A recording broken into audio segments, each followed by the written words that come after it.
할렐루야. 우리 앞뒤 좌우에 계신 분들과 함께 인사하겠습니다. 오늘 여러분 비가 와서 이제 기압이 낮고 그것들이 많이 활동하는 날이거든요. 그래서 비 오면 머리 풀고 다니는 이런 사람들도 많은 이유가 그런데 우리는 하나님의 자녀들이에요. 그래서 우리 앞뒤 좌우에 계신 분들 환하게 웃으면서 우리 손을 들어서 축복하겠습니다. 은혜와 평강이 넘칠지어다. 은혜와 평강이 넘칠지어다. 아멘. 여러분 2주간 새생명 축제가 있었습니다. 감사하게 하나님께서 259명의 새 가족들을 보내주셨습니다. 할렐루야. 이제 쉬었다가 다시 우리가 요한계시록 말씀을 듣는데 이미 머릿속에 모든 기억이 다 사라졌을 줄 믿습니다. 저는 그렇게 믿어요. 할렐루야. 오늘 여러분들과 함께 나눌 말씀의 제목은 끝까지 견딜 수 있는 비결, 이런 제목을 가지고 은혜를 나누고자 합니다. 저 말고 우리 선배 목사님들이 목회하고 신학 공부를 할 때에는 참고할 서적이 별로 없었습니다. 그때 유일하게 두 가지 주석이 나왔는데 바로 박윤선 박사님이 쓴 성경 주석이었고요. 또 하나는 이상근 목사님이 저서한 성경 주석이었습니다. 우리나라 우리나라에 이 기독교가 들어온 지 얼마 되지 않았을 때이고 또 잘 이제 외국 번안서라든가 이런 것들을 볼 수 있는 지적 능력이 되지 않을 때에 참 이 두 주석은 샛별과 같이 빛났어요. 많은 목회자들에게 좋은 안내서요, 성경을 알게 하는 지침서가 되었는데 박윤선 목사님과 이상근 목사님은 워낙 이제 성경학자로서 대학자이고 유명하신 분인데 특별히 이상근 목사님의 이야기를 좀 소개하려고 합니다. 이상근 목사님의 아들 이성희 목사님이 아버지 이상근 목사님을 회고하면서 내가 본 아버지라는 글을 썼어요. 원래 이상근 목사님이 16살 때 발에 병이 나서 움직일 수가 없었다고 합니다. 그래서 부모님이 이제 이상근 목사님이 낫게 해달라고 대구 달성공원에 보면 큰 느티나무가 있는데 거기서 무려 40일 동안이나 작정 기도를 하셨다고 합니다. 그런데 여러분 병이 나았을까요? 안 나았을까요? 어떻게 하셨어요? 제가 질문할 땐 정답이 항상 뒤에 있죠. 병이 40일이나 작정하고 기도했는데도 낫지 않았어요. 안타깝게 병은 점점 더 악화되어서 3년 동안이나 입출입을 못하는 지경이 되었습니다. 16살 고등학교 학생 나이죠. 학교 다닐 나이인데 움직일 수가 없으니까 학교도 못 가고 공부도 포기해야 했습니다. 설상가상으로 안타까운 것은 민간요법을 쓴다고 엄마가 바로 그 발 뒤꿈치에 고약을 붙였는데 그만 이 고약이 더 이 병을 성나게 해가지고 질병이 더 오래 가게 되었습니다. 그러다 보니까 대학도 다른 친구들 같이 지나가지 못하게 되었습니다. 이상근 목사님은 이 청소년기 너무 마음이 낙담되어서 집안에만 틀어박혀 앉아있는 신세가 되었습니다. 꼼짝 못하고 앉아서 그가 여러분 성경을 다 외우게 되었어요. 할렐루야. 그가 뭐 할 게 없으니까 불행 중 다행인지 어쨌든 이 성경을 다 계속 읽다 보니까 외우게 되었습니다. 결국 그는 성경 박사가 되었어요. 이것이 바로 한국에서 드문 주석책을 쓰게 된 동기가 되었습니다. 성경 대학자가 되는 계기를 하나님이 마련해 주신 것이죠. 특별한 방법으로 말이죠. 그 후로도 이 목사님은 무려 60년 동안이나 이 발 뒤꿈치 때문에 고생을 했다고 합니다. 그런데 재미나는 것은 말이죠. 이 목사님이 1993년 은퇴를 했어요. 제가 결혼하던 해니까 벌써 한 25해 이렇게 된 것 같아요. 1993년 이 목사님이 은퇴하시면서 이제 은퇴하니까 이 목사님을 존경하던 외과 의사가 그 발 뒤꿈치를 좀 보고 상세히 수술을 해주겠노라고 권해서 검사를 받게 되었습니다. 근데요, 검사를 진행하다가 의료진들 그리고 목사님 모든 가족들이 소스라치게 놀라게 되었어요. 왜냐하면 발 뒤꿈치에 1.5cm짜리 철사가 박혀 있었던 겁니다. 그러니까 어릴 때 맨발로 뛰어다니다가 그만 철사에 찔린 것이 살 속에 들어가서 평생 가시가 된 겁니다. 그걸 무려 몸속에 60년 동안이나 가지고 있었던 거죠. 목사님은 이 철사를 수술하여 빼낸 이 철사를 달라 해서 그 지갑에 꼭 이렇게 넣고, 신분증 앞에 넣고 이것을 보관하여 다니십니다. 그러면서 집회할 때마다 이것을 다 가지고 다니면서 늘 자랑 삼아 이렇게 회고를 하신다고 합니다. 여러분, 이 가시를 보십시오. 이 가시는 내 발꿈치에 60년 동안 박혀 있던 철사 가시입니다. 이 철사가 나의 가시가 되어 60년 동안이나 나를 찔렀습니다. 내가 대성서학자가 되게 한 하나님의 은혜의 도구로 이 철사를 사용하셨습니다. 이 가시가 아니었으면 나는 절대 대주석학자가 될 수 없었습니다.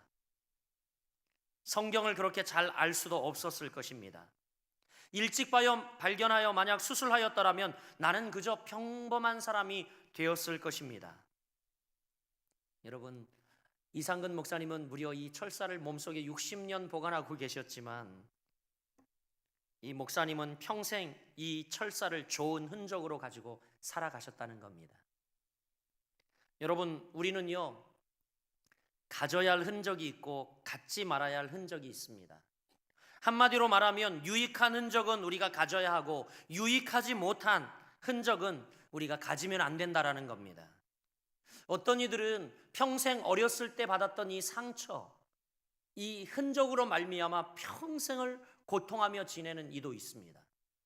어떤 이는 이 젊어 받은 좋은 흔적 때문에, 어렸을 때 받은 좋은 흔적 때문에 그것이 힘이 되고 능력이 되어서 거칠고 힘든 파고를 만나고 힘든 인생을 만나도 승리하는 인생이 있더라는 거죠. 여러분, 거듭 말씀드리면 한마디로 말하면 우리가 예수 그리스도의 흔적은 가져야 하지만 사단, 마귀, 악한 세력들이 가져다주는 나쁜 흔적은 갖지 않기를 주의 이름으로 축복합니다. 바울은 갈라디아 교회 성도들을 향하여 갈라디아 6장 17절 이렇게 고백하고 있습니다. 이후로는 누구든지 나를 괴롭게 말라. 내가 내 몸에 예수의 흔적을 가져노라. 할렐루야. 바울은 그 몸속에 예수의 흔적을 가져노라 말씀합니다. 그것이 바로 바울 사도가 어렵고 힘들 때마다 감옥에 갇히고 복음을 전하다 핍박을 받고 굶주림과 그리고 여러 소요와 폭동 가운데 문매를 맞고 성에서 쫓기고 추위와 더위와 싸우는 상황 속에서도 이 가시가, 예수의 흔적이 그를 이기게 하는 승리의 비결이 되었다는 것입니다. 할렐루야, 할렐루야. 여기서 바울이 고백할 때 나는 내 몸에 예수의 흔적을 가져노라. 여러분, 여기서 흔적이라는 헬라어는요, 스티그마라고 하는 단어를 사용합니다. 스티그마. 무슨 뜻이냐면 이 스티그마는 영원히 지워지지 않는 표식, 영원히 지워지지 않는 상징, 그런 뜻을 가지고 있습니다. 그러니까 영원히 지워지지 않는 표식. 예를 들어 여러분, 이 목축업을 하고 있는 나라들 가면 이제 막 소가 다 그놈이 그놈같이 생기고 양이 다 그놈이 그놈같이 생겨서 도저히 네 양인지 내 양인지 내 양이 네 양인지 네 것도 내 것이요 내 것도 네 것이요 뭐 구분을 할 수가 없어요. 그러니까 여러분, 목동들이 어떻게 합니까? 목동들이 예를 들어 우리 집안이 이제 이 김씨 집안이잖아요. 그러면 영문으로 K자 이렇게 새겨가지고 이 K자를 시뻘겋게 달굽니다. 그렇죠? 인두에 달궈요. 그렇죠? 인두를 달구죠. K자라고 써 있는 걸. 이걸 그래가지고 어디요? 소의 배나 양의 엉덩이에 푹 찍습니다. 그러면 막 살이 타는 냄새가 나죠. 그 정도로 지져야지만 여러분 이 흔적이 없어지지 않는 겁니다. 이 표식이 없어지지 않는 거죠.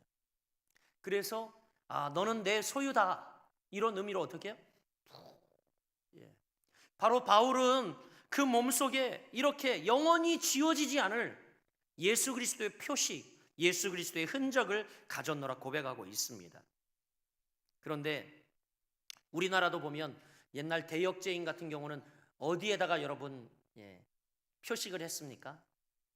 맞박, 좋게는 이마지만 맞박에 쫙 인두로 지져가지고 대역죄인이라는 표시를 했어요. 그런데 여러분, 이 표는 죽을 때까지 지워지지 않습니다. 그렇죠? 죽어야 없어지는 흔적이 되었던 거죠. 사랑하는 여러분, 여러분은 예수 그리스도의 흔적을 몸에 지니고 있습니까? 예수 그리스도의 흔적을 여러분 가슴에 지니고 있습니까? 바로 예수 그리스도의 흔적, 이것이 바울이 끝까지 고난과 고통 속에 어려움의 시기를 견디고 이렇게 모진 박해와 핍박 속에서도 주의 일들을 감당하는 귀한, 끝까지 견딜 수 있는 비결이 되었다는 겁니다. 우리 옆 사람에게 한번 물어보겠습니다. 당신은 예수의 흔적이 있습니까? 아이, 대답을 하셔야죠. 그러면 맨날 묻기만 해, 대답은 안 해.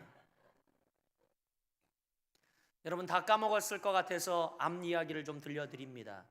요한계시록 12장, 우리가 13장을 보고 있는데 12장에서는 교회를 상징하는 여자와 마귀를 상징하는 붉은 용의 치열한 영적 전투가 벌어지는 장이 바로 이 계시록 12장이죠. 그리고 13장으로 넘어갑니다. 13장은 그 연장선으로 이제 12장에 나왔던 붉은 용의 하수인인 두 짐승이 이 13장에 등장해요. 그런데 1절부터 10절에서는 먼저 바다에서 올라온 짐승이 등장합니다. 그렇죠? 예, 고개라도 끄덕끄덕 해보세요. 예, 바다에서 올라온 짐승이 등장을 합니다. 이 짐승은 지지난주에 말씀드렸듯이 적그리스도를 상징합니다. 그런데 오늘 본문 11절부터 18절은 바로 이제 어디에서 올라온 짐승이에요? 땅에서 올라온 짐승에 대해 이야기를 하고 있어요. 그렇죠?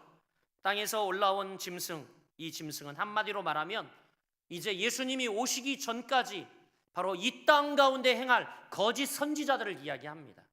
거짓 선지자들의 작대, 그들의 행위, 그들의 모습을 바로 오늘 본문 가운데 보여주고 있는 겁니다.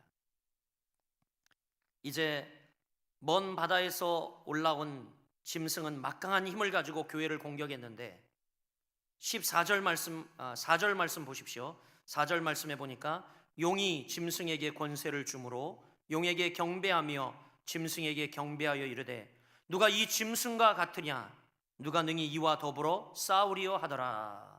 바다에서 올라온 짐승은 막강한 권세를 가지고 교회를 공격했어요. 사정없이 공격했습니다. 그런데 11절부터 나오는 땅에서 올라온 짐승은 이제 여러분 공격 방법이 달라요. 무엇으로 공격하냐? 한번 따라해 보겠습니다. 미혹. 미혹으로 공격한다는 겁니다. 우선 모양새부터 예수님 모양새를 하고 등장합니다. 11절부터 14절 여러분 우리 같이 읽어보겠습니다. 11절부터 14절 시작. 내가 보매 또 다른 짐승이 땅에서 올라오니 어린 양같이 두 뿔이 있고 용처럼 말하더라. 그가 먼저 나온 짐승의 모든 권세를 그 앞에서 행하고 땅과 땅에 사는 자들은 처음 짐승에게 경배하게 하니 곧 죽게 되었던 상처가 나은 자니라. 큰 이적을 행하되 심지어 사람들 앞에서 불이 하늘로부터 땅에 내려오게 하고 짐승 앞에서 받은 바 이적을 행함으로 땅에 거하는 자들을 미혹하며 땅에 거하는 자들에게 이르기를 칼에 상하였다 살아난 짐승을 위하여 우상을 만들라 하더라. 겉모양은 예수님인데 실상은 아니에요. 얼마나 여러분 무섭습니까? 얼마나 무서운 미혹입니까? 거기다가 예수님이 행했던 비슷한 기적도 와서 행합니다. 심지어 하늘로부터 땅까지 불이 내려오게 만듭니다. 이런 여러 기적들을 행하죠. 그러면서 자기 앞에 경배하라고 이야기를 하는 겁니다. 여러분 오늘날 보면 눈에 보이는 이적에 관심이 많은 시대입니다. 그래서 이 둘째 짐승, 땅에서 올라온 짐승이 공격하기 좋은 환경을 가지고 있어요. 어느 교회 갔더니 병을 잘 고친다더라. 그냥 손만 댔다 하면 낫더라. 할렐루야. 막 그러는 거야. 여러분도 한번 소문 내보세요. 김정일 목사가 그냥 옷깃만 스쳐도 막 그냥 막 병이 나와버리고 막 이런 이야기나 심지어 여러분 제가 분당에서 목회할 때 이런 일이 있었어요. 저 파주 신도시에 그 교회는 아말감을 하고 간 사람이 다 예배 끝나고 나면 금리로 바뀐대요. 그래가지고 그 먼 분당에서 파주까지 새벽 예배를 드리러 가는 거. 그것도 새벽 예배를. 할렐루야. 예. 아말감이 금리로 바뀌어. 저도 아말감 몇 개 있는데 좀 그 교회 좀 가야 될 것 같아요. 이제. 어느 목사님이 예언을 잘 해주신다더라. 그 목사님이 정말 돗자리 깔아도 되겠더라. 여러분, 이러면서 이리저리 몰려다니는 현상은 결코 바람직하지 않습니다. 물론 하나님이 주시는 이적을 부정하는 것은 아닙니다. 하나님이 주시는 이적이 물론 분명히 있습니다. 하지만 큰 표적과 기사가 일어나는 곳에는 늘 여러분 미혹의 영이 득세할 수 있음을 여러분 염두에 두셔야 합니다. 땅에서 올라온 짐승, 바로 거짓 선지자가 뭐라고 이야기합니까? 우상을 만들라고 14절 하반절에 이야기합니다. 사랑하는 여러분, 그러나 우리는 예수님만을 높이는 교회, 예수님만을 높이는 성도와 목사가 되기를 간절히 소원합니다.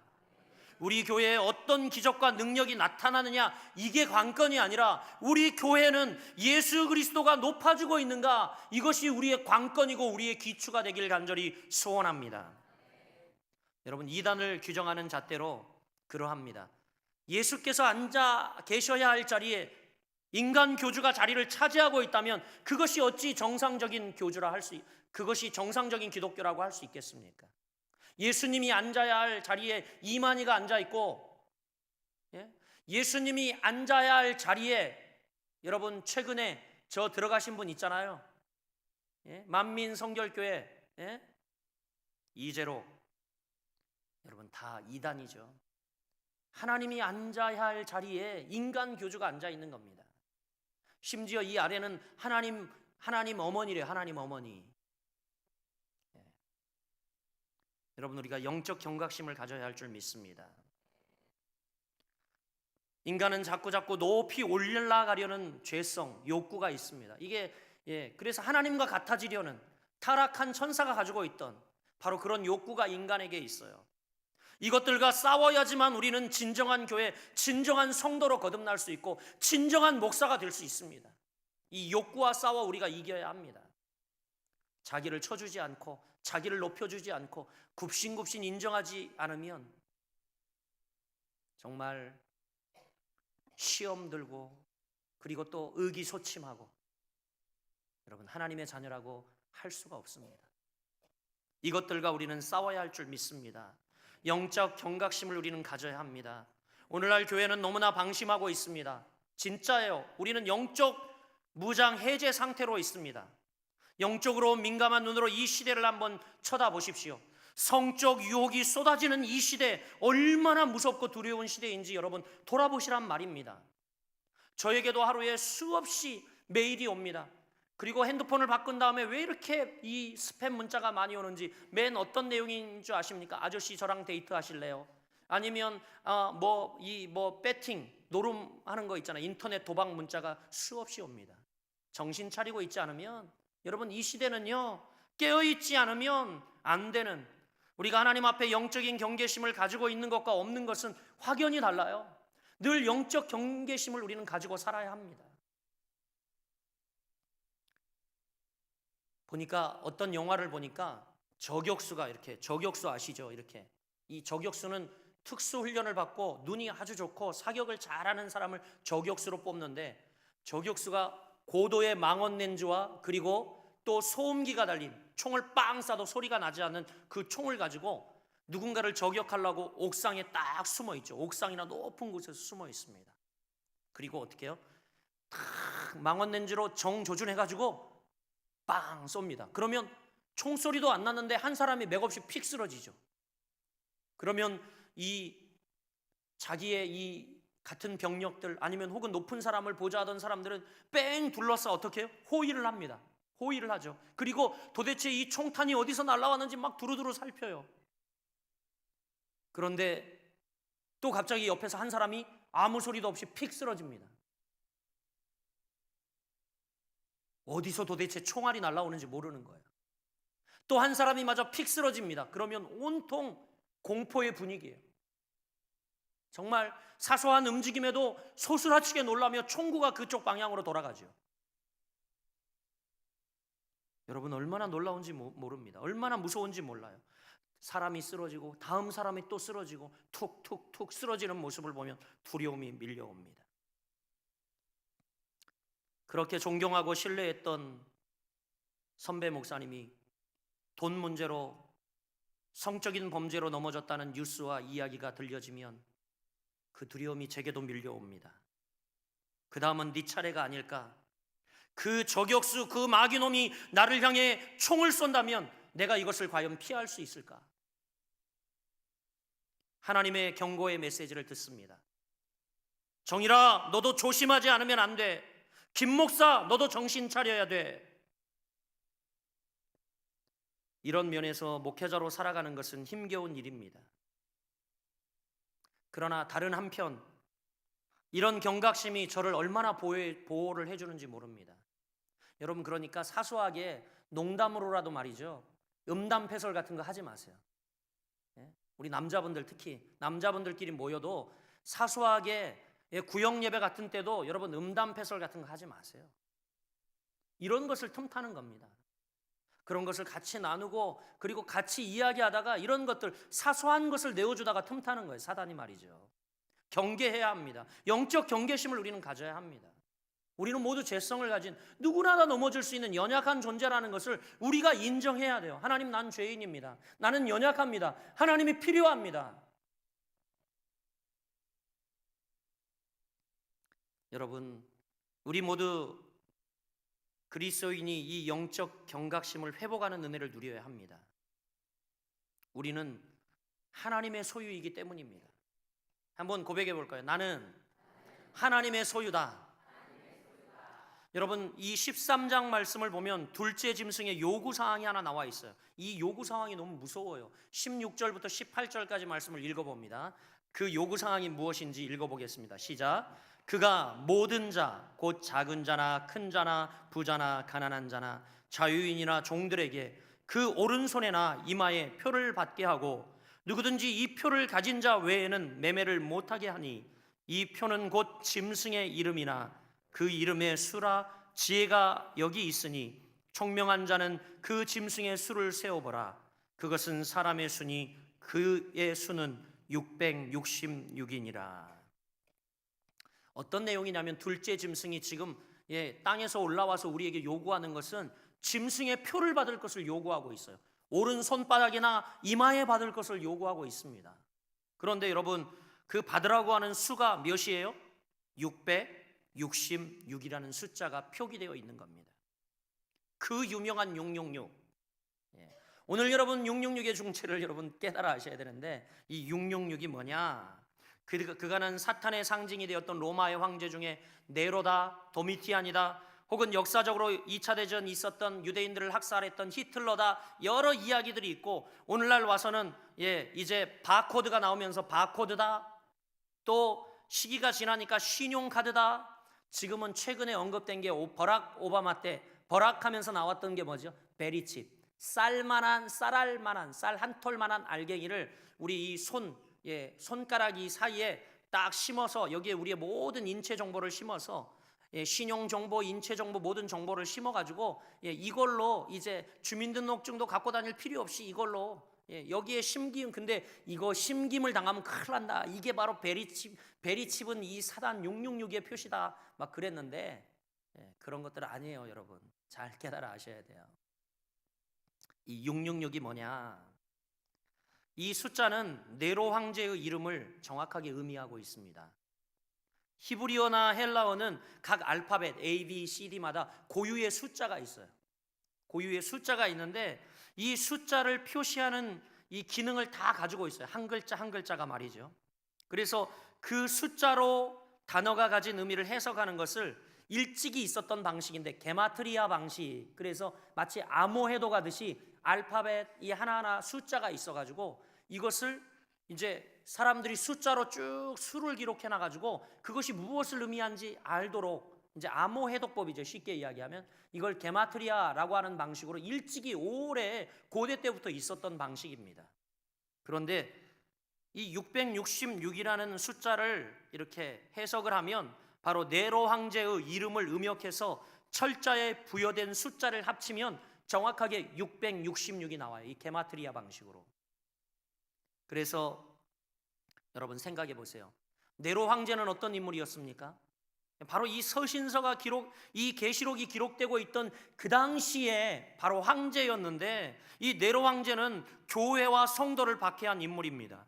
그리고 더 나아가 권력을 가지고 교회와 그리스도를 핍박하려고 하는 세상의 권력을 상징한다라고 볼 수 있는 거예요.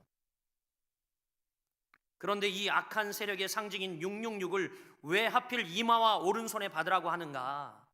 여러분, 바로 생명록에 그 이름이 기록되지 않는 그 사람들을, 예수 그리스도가 이 땅에 재림하시기까지 그 영혼들을 사단의 수하에 두고 666이라는 수를 손바닥과 이마에 박아서 바로 인을 치는 이유는 자기의 소유다. 하나님이 우리를 어떻게 해요? 인을 치셨잖아요. 그래서 생명록에 우리 이름을 기록했잖아요. 그와 같이 사탄도 말이죠, 이 짐승, 육지에서 올라온 짐승도 이제 나에게 속했다, 나의 소유다, 사단 마귀의 권세 아래에 있다라는 것을 표시하기 위해서 666 숫자를 이제 인을 치려고 한다는 겁니다. 즉 우리를 자기의 소유로 삼으려고 이마에 인을 치려 한다는 거죠. 여러분, 이 사탄의 공격에 우리가 어떻게 맞서고 살아남아야 할까? 이것이 오늘 저와 여러분이 나누려고 하는 말씀이고, 오늘 본문 가운데 이야기하고 있는 핵심이라는 겁니다. 여러분, 우리가 마귀 세력에 맞서 끝까지 승리할 수 있는 비결이 뭘까요? 그것은 앞서 이야기했듯이 먼저 우리가 예수의 흔적을 가져야 합니다. 여러분, 아마 나눠드린 말씀 요약지에 거기 빠져 있죠. 중요한 핵심 단어가 거기 뭐냐면 예수의 흔적이에요. 정답이 예수의 흔적을 가져야 한다는 거죠. 첫째로는 여러분, 정말 예수 그리스도의 보혈의 피로 거듭나셨습니까? 아멘 소리가 이렇게 약해서는요, 예수의 흔적을 가졌다 할 수 없어요. 여러분, 예수 그리스도의 보혈의 피로 거듭나셨습니까? 확신이 있으셔야 됩니다. 여기서 예수의 흔적이 뭘까요? 바로 우리의 거듭남의 영적 체험, 아니면 여러분 거듭나 신앙생활하다가 내 삶이 힘들고 어렵고, 그리고 주 앞에 간절할 때 주께서 나에게 찾아오셔서 여러 가지 신비적 은사와 은혜를 체험하게 하셨던, 그리고 그 어려운 시기와 고비를 넘어가게 하며 내 기도를 들어 응답해 주셨던 영적 체험이 있느냐 말씀입니다. 여러분, 정말 여러분 가운데 예수의 흔적이 있습니까? 그렇다면 여러분은 끝까지 승리하고 끝까지 이길 수가 있습니다. 둘째로, 여러분, 마귀 세력에 맞서 우리가 끝까지 승리하는 비결은 뭐냐면 바로 인내와 믿음을 가져야 한다는 거예요. 두 단어를 잊지 마십시오. 인내와 믿음. 제가 인내만 이야기한 것도 아니고, 인내와 또 믿음만 이야기한 것도 아니고, 인내와 믿음 두 가지를 이야기하고 있습니다. 우리 요한계시록 13장 10절 말씀 우리 같이 모니터에 떴는데 읽어보겠습니다. 시작. 사로잡힐 자는 사로잡혀 갈 것이요 칼에 죽을 자는 마땅히 자기도 칼에 죽을 것이니 성도들의 인내와 믿음이 여기 있느니라. 할렐루야. 분명히 우리에게 마지막 시대 핍박은 찾아옵니다. 그러나 여러분, 이제 요한 사도는 우리에게 뭐라고 이야기합니까? 인내와 믿음이 여기 있다라고 말합니다. 잡혀가는 것과 칼에 죽는 것, 잡혀갈 자는 잡혀갈 거고 사로잡혀갈 것은 사로잡혀갈 것이고 칼에 죽는 자도 마땅히 칼에 죽을 것이다 이야기합니다. 이것은 당시 실제 상황을 기록하고 있는 거죠. 로마의 황제가 이제 황제 숭배를 거부한 이 초대교회 교인들을 무지막지하게 핍박하고 죽이기 시작했어요. 체포해서 감옥에 가두고, 그리고 이제 그들을 칼에 맞아 죽임을 당하는 상황 그대로를 오늘 본문이 기록하고 있는 겁니다. 뿐만이 아니라 여러분, 이제 그런 상황 속에서 뭐라고 이야기합니까? 죽을 것이니 성도들의 인내와 믿음이 여기 있느니라. 정확히 표현하자면 이런 극심한 고난의 상황일수록 성도들의 인내와 믿음이 필요하다는 뜻입니다. 여러분, 이 시대는 정말 우리 성도들의 인내와 믿음이 필요한 시대를 살고 있습니다. 우리를 둘러싼 환경이 우리의 믿음을 변질시키고 흔들어댈 때에 우리는 예수님의 능력으로 이 압박을 견딜 수밖에 없습니다. 인내란 무엇입니까? 바로 역경을 견디어내는 능력을 인내라고 합니다. 안타까운 것은 요즘 세대는 오늘 어린이날인데 안타깝게 작은 어려움이나 작은 불편함, 작은 갈등 등을 잘 견디지 못하고 도망쳐 버린다고 합니다. 그런데 여러분, 믿음의 사람들이라고 또 별다른 건 아니라고 그래요. 더 믿음의 사람들이 더 그러하다고 합니다. 훈련을 받고 사역하면서 너무나 쉽게 포기해버리고 낙심하여 도망간다고 합니다. 여러분, 우리는 그리스도의 군대입니다. 우리는 좀 더 강해져야 합니다. 인내를 가져야 합니다. 인내와 믿음이 함께 필요합니다. 인내가 버텨내는 수동적이고 방어적인 자세라면 믿음은 뭡니까? 능동적이고 공격적인 자세입니다.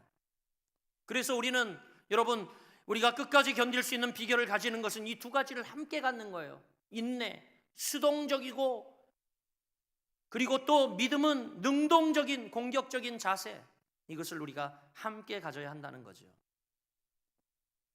어떤 어려움 속에도 하나님이 살아계셔서 나와 함께 하신다는 사실을 확신하는 것, 최후의 승리는 우리 것이고 우리의 상급은 영원한 천국에 있음을 확실히 믿기에 여러분, 세상의 미혹과 핍박에 흔들리지 않고 우리는 사탄과 정면 승부를 펼칠 수 있는 것입니다.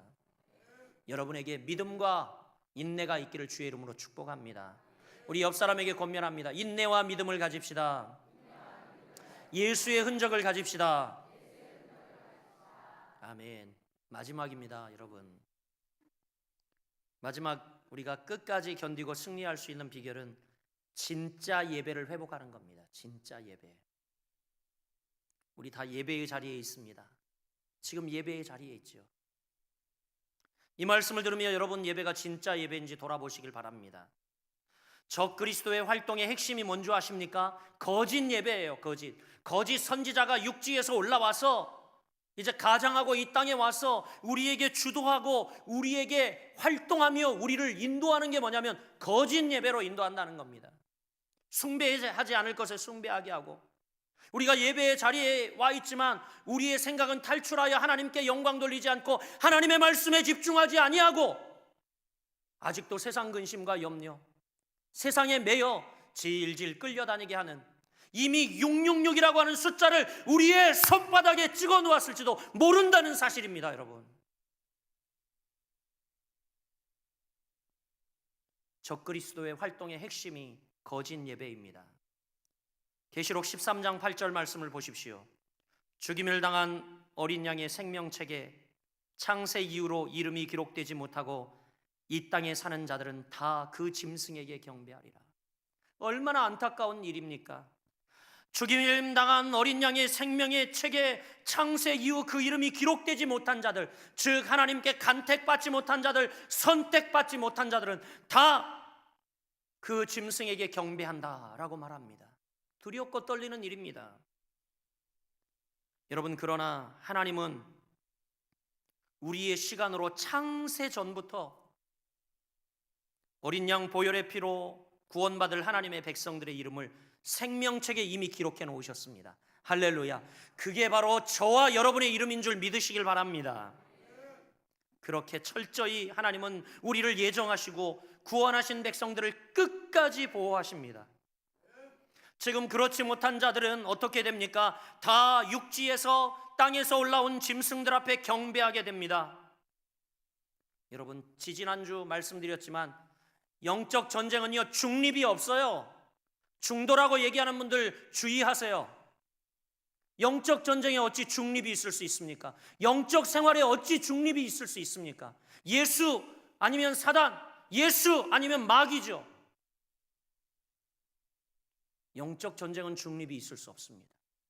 여러분이 지금 예수께로 향한 확신이 없다면 여러분은 어디에 있는 거예요? 여러분, 중립지역에 서 있는 건 아니에요. 여러분, 오해하지 마세요.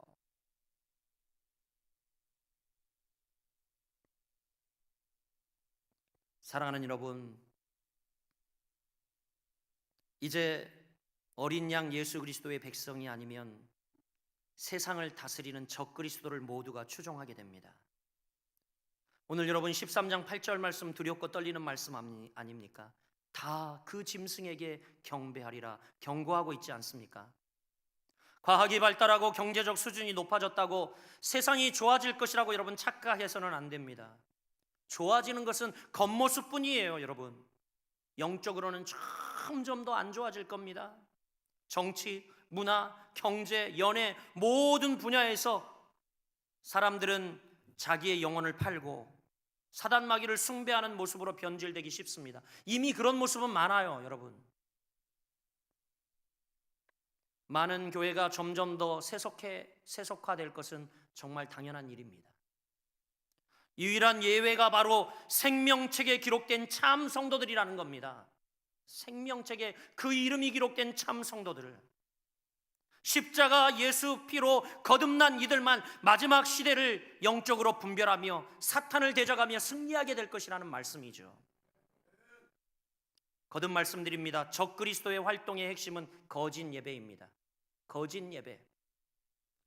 사탄은 처음부터 끝까지 하나님과 같이 되려고 시도를 했지요. 오늘 본문에도 무지만이 그런 모습이 나타납니다. 적그리스도가 어린 양 예수 그리스도가 하는 모든 것을 모방하려고 합니다. 심지어 예수님의 죽음과 부활 그리고 승천을 모방하고, 또 예수님의 제자들에게 성령의 능력을 부어 예수님이 열방으로 보내니까 사탄과 적그리스도도 거짓 선지자들을 통해서 자기 종들에게 권세를 주어 그들을 열방에 지금 보내고 있습니다.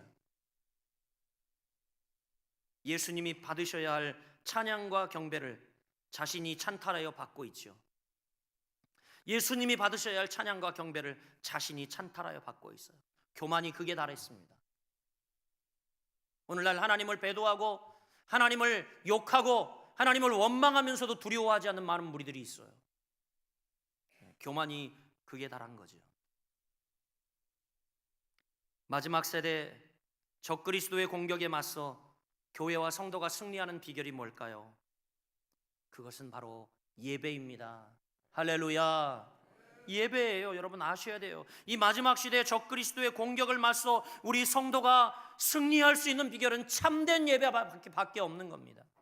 세상에 여러분 격렬하게 싸우고 지치고 혹은 또 실패하고 넘어지고 여러분 이기지 못하고 돌아왔을지라도 이곳에 와서 하나님께 참된 예배를 할 때에 주께서 여러분에게 힘을 주시고 능력을 주시고 여러분과 함께 하시며 다시 이길 힘을 주시고 전쟁터로 나갈 힘을 주셔서 영적 승리를 하게 하실 줄 믿습니다. 이 예배가 승리의 장인 겁니다. 사랑하는 여러분, 권고합니다. 인간이 아닌 주님이 중심이 되는 참 예배를 우리가 드리길 원합니다. 사람의 기교가 아닌 어린 양 보혈이 우리 중심 가운데 흐르는 어린 양 보혈이 중심인 예배를 드리길 원합니다. 틀에 박힌 종교적 요식행위로서의 예배가 아니라 살아 역사하시는 하나님의 성령이 임재하는 예배, 살아 역사하시는 그 하나님이 우리의 얼굴과 얼굴을 맞대고 대면하는 귀한 예배. 여러분, 이 예배는 거룩한 입맞춤이다라고 이야기를 해요. 예배 학자들이. 거룩한 입맞춤. 여러분, 입맞춤은 멀리 있는 사람하고 할 수 있습니까? 아니죠. 나하고 얼굴과 얼굴을 대고 있는 사람하고만 입맞춤을 할 수 있는 거죠. 바로 여러분, 이 예배는 거룩한 입맞춤이에요. 하나님의 임재가 여기 있고 바로 여러분이 그 하나님께 입을 맞추는 거예요. 거룩한 입맞춤.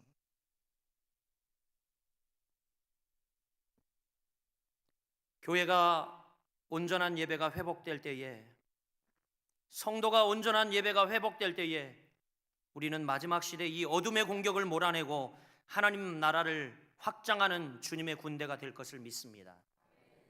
말씀을 맺습니다. 이 참된 예배와 성도의 믿음과 인내가 마지막 시대에 다가오는 환난과 핍박 속에, 사탄의 유혹 속에 승리하고 끝까지 견디는 버팀목이 될 것입니다. 사랑하는 여러분, 666이 아니라 예수 그리스도의 흔적을 여러분이 가지는 귀한 주의 백성들 되기를 주님의 이름으로 축복합니다.